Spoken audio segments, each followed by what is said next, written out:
Hello guys, so today we are focusing on this beginner opening from a beginner's perspective, French defense. So how to defend when your opponent plays e4. e4, this is the move right here. So the French defense starts from this move when you play your pawn here to e6. So the main goal of this opening is to allow white to kind of have the center, which is these four, kind of control the center, and then you are taking the center with your pawns, specifically this square right here, which is d4. So the main moves, white goes here and then you go here. So at this point there's a lot of variations white can play, but today we'll be focusing on the main variation, which is the advanced variation, whereby white advances his pawn to this square.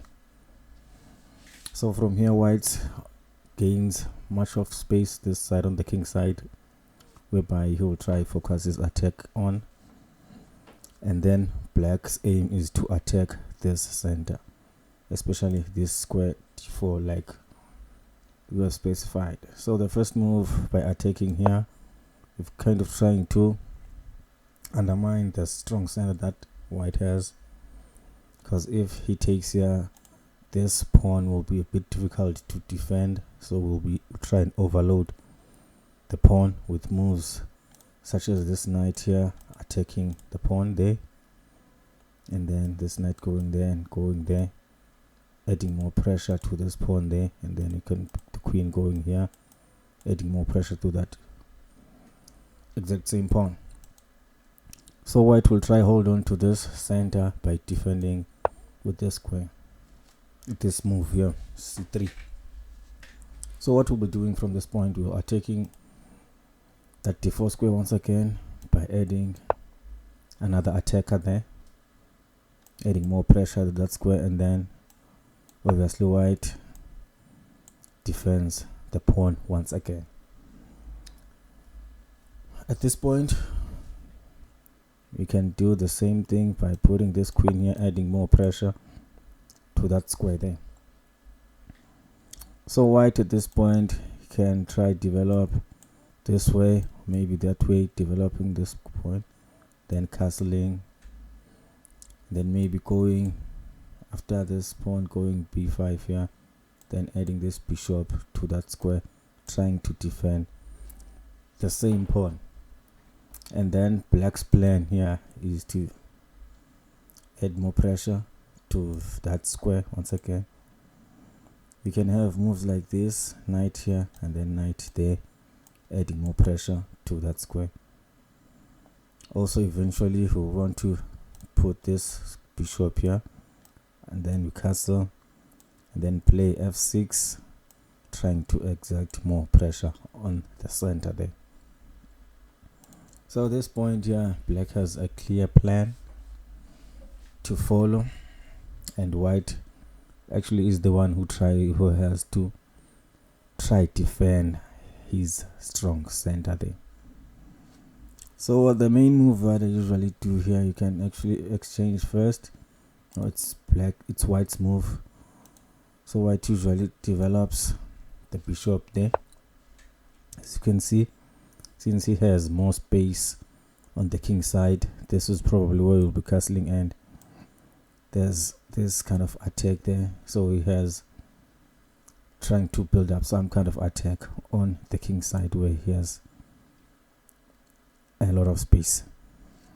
And you can see right here that if you calculate, takes here, takes, and then taking there, and then take, and then you can easily win that pawn.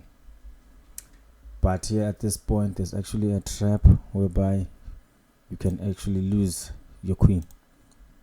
So if you take there and then he takes, you take the free pawn, white can actually take your knight, and if you take here, white has this amazing move here with check, and it goes check, then you have to defend your check, and then after that move he can capture your queen easily. So if we go back, this point here is actually not the right time to capture the pawn. You can take here now, but you cannot take with the knight immediately after this move. So you have to first cover that check, the eventual check that comes down to you losing your queen. So after playing this subtle move here, white is the one who's supposed to defend that pawn once again. So white here has a few moves. You can drop back here with your bishop, which adds another defender, which is the queen once again. So from this point here, as black, you can simply continue with your development, trying to castle and get your king to a safer position. So white easily castles there. At this point you can play here, and then you going there, and then you're castling, and then the game can easily continue.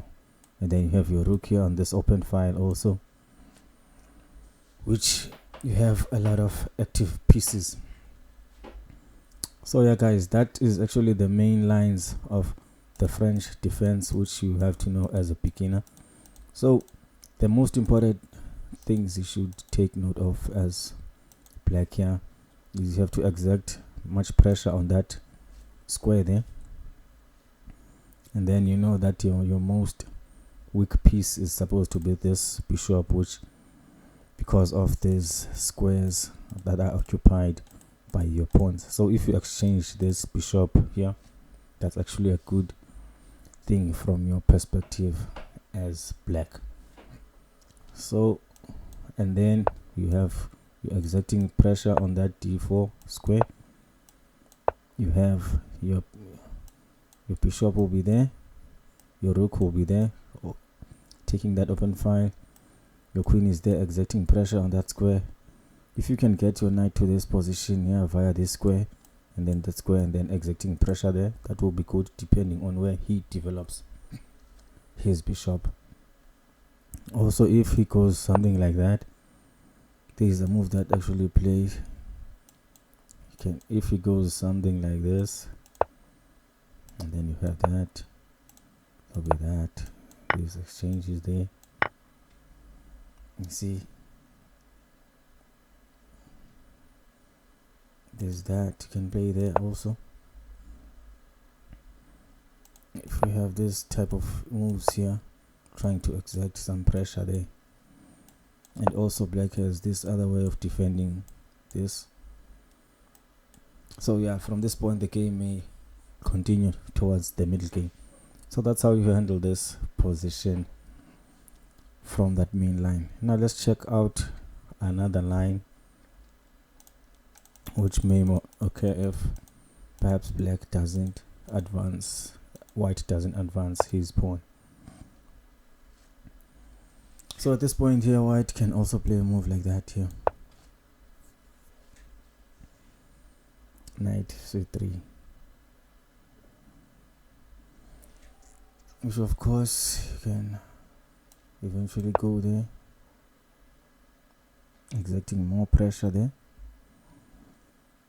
which he has to answer for this. So this type of move when taking there, you will probably have the center to yourself, because once you get that pawn, once you get this square here, you're actually good to go.